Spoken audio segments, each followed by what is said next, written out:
ngei ahah ngeiye gouthil pehdoh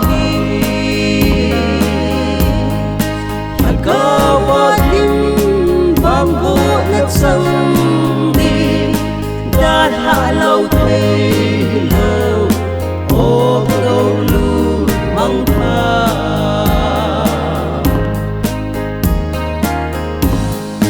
Zon sit kaldo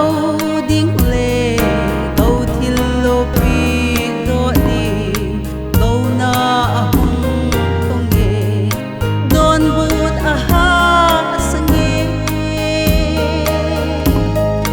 lung don mit hai pumin ima sau si kage lung hel a ngeiye organization kagoulu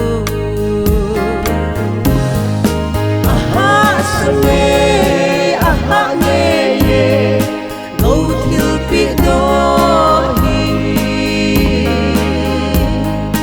LHAGAO VANGBOHNA changdin Dalhah louthei hilou kagoulu mangpha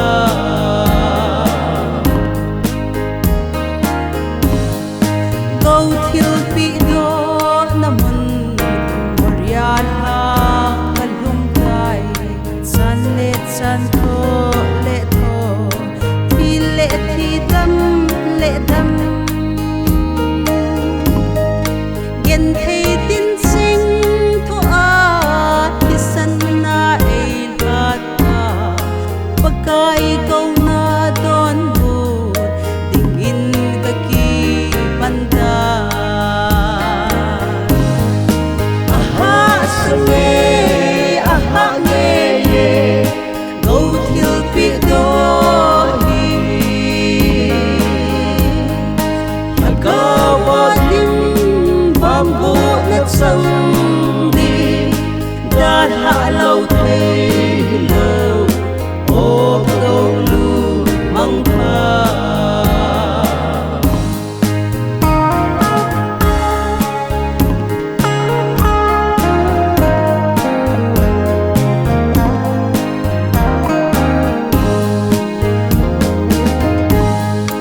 kahin kule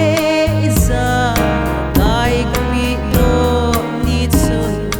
katsa lungdong hiin tuing ting pui nge biugal anga kipan lahi ngei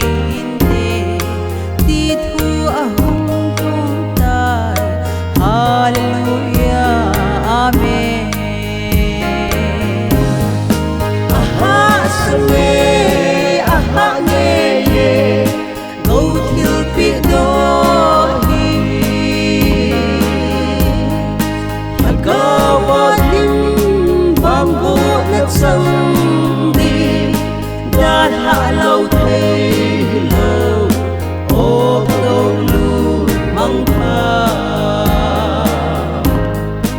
Dalhah louthei